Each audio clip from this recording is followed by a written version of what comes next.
അർദ്ധരാത്രിയല്ല, പുലർച്ചയിലേക്ക് ഇനി എന്താ മിനിറ്റുകളുണ്ടെങ്കിൽ ഉണ്ട്, അല്ലെങ്കിൽ കഴിഞ്ഞിട്ടുണ്ടാവും, അറിയില്ല കറക്റ്റായിട്ട്. 12 മണീൻ്റെ അടുത്ത ദിനം എന്തായാലും. അപ്പോൾ എന്തായാലും 12 ആയിട്ടുണ്ടാവും ചിലപ്പം. അപ്പോൾ എന്താണെന്ന് വെച്ച് കഴിഞ്ഞാൽ സ്വർണ്ണവില തകർന്നുകൊണ്ടിരിക്കുകയാണ്, എവിടെയും നിൽക്കാൻ കഴിയാതെ താഴേക്ക് പിന്നെയും പോകുന്നത്. അപ്പോൾ എന്താണെന്നുള്ളത്, വരാൻ പോകുന്ന സ്വർണ്ണവിലയുടെ സാധ്യത നേരത്തെ അറിയാൻ താല്പര്യമുള്ള എല്ലാവരും ചാനൽ സബ്സ്ക്രൈബ് ചെയ്യുക, വീഡിയോ ലൈക്ക് ചെയ്യുക. അത് നിങ്ങൾക്ക് സ്വർണ്ണം വിൽക്കണത് വാങ്ങണം എന്നൊക്കെ മുൻകൂട്ടി തീരുമാനിക്കാൻ ഒരുപാട് ഉപകാരപ്രദമായി മാറിയേക്കും. അതുവഴി നിങ്ങൾക്ക് വൻ രീതിയിലുള്ള ലാഭം ഉണ്ടായേക്കാം.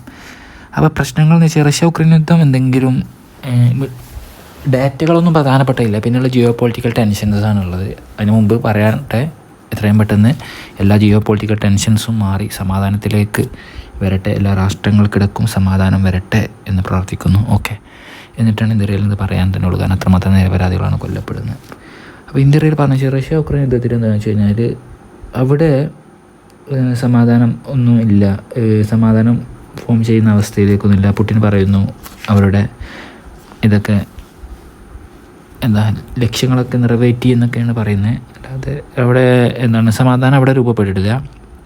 പിന്നെ US ഇലക്ഷൻ വരാൻ പോകുന്നുണ്ടല്ലോ, പിന്നെ റേറ്റ് കട്ടൊക്കെ അതേപോലെ തന്നെ റേറ്റ് കട്ട് നടത്തപ്പെട്ടു നേരത്തെ 0.5, പിന്നെ ഇനി നവംബറിൽ ഇനി നടത്തിയേക്കും, അതും അങ്ങനെ തന്നെയുള്ളത്. അതിലൊന്നും പ്രത്യേകിച്ച് വലിയ സ്റ്റേറ്റ്മെൻറ്റുകളോ മറ്റുള്ളതൊന്നും വന്നിട്ടില്ല. പിന്നെയുള്ള ജിയോ പൊളിറ്റിക്കൽ ടെൻഷൻസ് ഞാൻ നോക്കിയപ്പോൾ ലെബനോൻ്റെ കാര്യത്തിൽ നോക്കുമ്പോൾ അവിടെയൊക്കെ ഇസ്രായേലിൽ പോയി ആക്രമണം നടത്തുന്നുണ്ട്, ഡ്രോൺ അറ്റാക്ക് നടത്തുന്നുണ്ട്, ഒരുപാട് പേര് കൊല്ലപ്പെട്ടിട്ടുണ്ട്. ഹൂത്തികൾ ഇനിയും അവരെ അറ്റാക്ക് കൂട്ടും എന്നാണ് പറഞ്ഞിട്ടുള്ളത്. US എൻവോയ് UN പറയുന്നുണ്ട് കേട്ടോ, ഈ പ്രോബ്ലംസൊക്കെ ഡീഎസ്കലേറ്റ് ചെയ്യാൻ വേണ്ടിയിട്ടുള്ള കാര്യങ്ങളൊക്കെ പറയുന്നുണ്ട്. പക്ഷേ അമേരിക്ക ഇസ്രായേലിനും കൂടുതൽ വെപ്പൺസ് കൊടുത്തുകൊണ്ടിരിക്കുന്നുണ്ട്. ബൈഡനും പറയുന്നുണ്ട് എന്ത് പ്രോബ്ലം സീസ് ഫെയറിലേക്ക് എത്തിക്കാനാണ് അദ്ദേഹം ശ്രമിക്കുന്നത്. എങ്ങനെയാണ് അദ്ദേഹം ശ്രമിക്കുക എന്ന് പറയുന്നില്ല. അതേസമയം തന്നെ വൈറ്റ് ഹൗസ് അവെയറാണ് ഇസ്രായേലിൻ്റെ ഈ ഒരു ഗ്രൗണ്ട് ഇൻവേഷൻ. ഇപ്പോൾ ഒരു ഇപ്പോഴത്തെ അവസാനത്തെ സമയങ്ങളിലുള്ള ഒരു ഫിയർ മിഡിൽ ഈസ്റ്റിൽ ഏറ്റവും കൂടുതലുള്ള എന്താണെന്ന് വെച്ച് കഴിഞ്ഞാൽ ഇസ്രായേൽ ഗ്രൗണ്ട് ഒഫൻസീവ് ലെബനോണിലേക്ക് ഗ്രൗണ്ടിലൂടെ പോകാനുള്ള സാധ്യതകൾ ഉള്ള രീതിയിലുള്ള വാർത്തകൾ വരുന്നുണ്ട്.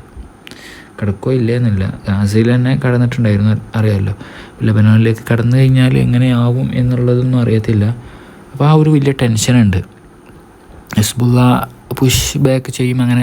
ഇന്ത്യയിൽ ഈ വീഡിയോയിൽ തന്നെ പറയുന്നത്, ഇനി നമ്മൾ പറഞ്ഞതുകൊണ്ട് ഇത് ഒരു യുദ്ധത്തിലേക്ക് പോകാൻ ഓരോ യൂട്യൂബ് ചാനലുകളും ഇങ്ങനെ തമ്പനയിലും മറ്റുള്ളതും കൊടുത്ത് ഇന്ത്യയിൽ തന്നെ കണ്ടു മടുത്തിട്ടാണ് ഇന്ത്യയിൽ അത് അങ്ങനെ പറയാതെ. ശരിക്കും വലിയൊരു പ്രധാനപ്പെട്ട വാർത്തയാണത്. കാരണം ഇത് ഒരാൾ കിടക്കുമെന്ന് പറയാം, മറ്റാൾ താഴേക്ക് വേക്കോട്ട് പുഷ് ചെയ്യും അങ്ങനെ പറഞ്ഞാൽ തന്നെ ഇതിങ്ങനെ പറഞ്ഞ് പറയുമ്പോൾ അതൊരു ആത്മബീനായിട്ട് പിന്നെ അതൊരു പ്രശ്നത്തിലേക്ക് പോകും. മീഡിയാസിൻ്റെ മൊത്തം പ്രശ്നമാണ് ഇന്ത്യയിൽ. അതിൻ്റെ വീഡിയോസ് മൊത്തം അങ്ങനത്തെ കാര്യങ്ങൾ ഇന്ത്യയിൽ വീഡിയോ തന്നെ നിർത്തിയല്ലോ, അങ്ങനത്തെ കമ്പനിയിൽ കൊടുത്താണ് തന്നെ ഇതിൻ്റെ വീഡിയോസ് തന്നെ. അപ്പോൾ ഇതിൽ പറഞ്ഞു വരുന്നത് വെച്ച് കഴിഞ്ഞാൽ അങ്ങനത്തെ ഭയം എന്തായാലും ഗ്രൗണ്ട് ഇൻവേഷനുള്ള സാധ്യതകൾ ഇൻ്റർനാഷണൽ മീഡിയാസ് റിപ്പോർട്ട് ചെയ്യുന്നുണ്ട്. എയർ ഫ്രാൻസ് ആണെങ്കിൽ ബ്യൂററ്റിലേക്കും ടെലവീവിലേക്കും ഒക്കെ ഒക്ടോബർ 8 വരെ എന്താക്കിയിട്ടുണ്ട്, നിർത്തിയിട്ടുണ്ട്. ഒക്ടോബർ 7 അറിയാമല്ലോ, ഹമാസ് ഇസ്രായേലിലേക്ക് അന്ന് പോയിട്ട് ബന്ദികളൊക്കെ പിടിച്ചെടുത്ത് ആക്രമണം നടത്തിയ ഒരു ദിവസമാണ്. അപ്പോൾ ആക്രമണം നടത്തിയ ദിവസമായിരുന്നു അത്. പിന്നെ ഇപ്പോൾ ഇത് സെപ്റ്റംബർ, ഇനി അടുത്ത ഒക്ടോബറാണല്ലോ. അതിനുശേഷം ഇപ്പോൾ എത്രയോ ആക്രമണത്തിൽ ഒരുപാട് നിരപരാധികൾ ഗാസയിൽ ഇപ്പോൾ കൊല്ലപ്പെടുകയും ചെയ്തു.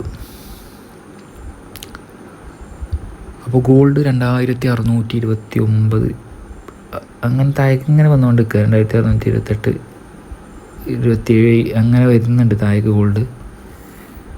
നെഗറ്റീവിലേക്കാണ് പോകുന്നത്. നാളെ 520 രൂപ കുറഞ്ഞേക്കാവുന്ന അവസ്ഥയിലേക്ക് ഗോൾഡ് 1.13% ഇടിഞ്ഞിട്ടുണ്ട്. ഇപ്പോൾ ഇടിയാണ് ഗോൾഡ്. 520 കുറഞ്ഞേക്കാവുന്ന, എത്ര കുറക്കുമെന്ന് അറിയത്തില്ല, ചിലപ്പോൾ എൻ്റെ അടുത്തുള്ള സംഖ്യ കുറക്കുള്ളൂ. പക്ഷേ ഇടിയാണ് ഇപ്പോൾ 56,640 ഇപ്പോൾ ഇടിയുന്നതാണുള്ളത്. അപ്പോൾ പക്ഷേ പ്രശ്നങ്ങളൊന്നും ഇനി എന്തെങ്കിലും ഉള്ളിലൂടെ എന്തെങ്കിലും സോൾവ് ആക്കാനുള്ള ശ്രമങ്ങളുണ്ടെന്ന് അറിയില്ല. പക്ഷേ പുറത്തിലൂടെ പോയും പ്രോബ്ലംസ് രൂക്ഷമാവുകയാണ്. അപ്പോൾ പ്രോബ്ലംസ് ഇങ്ങനെ രൂക്ഷമാവുകയാണെങ്കിൽ ഇങ്ങനെ ഇടിഞ്ഞാലും ഗോൾഡ് വീണ്ടും ഉയർന്നേക്കും. എത്രയും പെട്ടെന്ന് സമാധാനം വരട്ടെ. ഗോൾഡ് കൂടെ കുറേ ആവട്ടെ, സമാധാനം എത്രയും പെട്ടെന്ന് വരട്ടെ. അല്ലെങ്കിൽ ആകെ പ്രശ്നത്തിലാവും, മിഡിൽ ഈസ്റ്റ് ആയാലും ലോകമായാലും ഒക്കെ.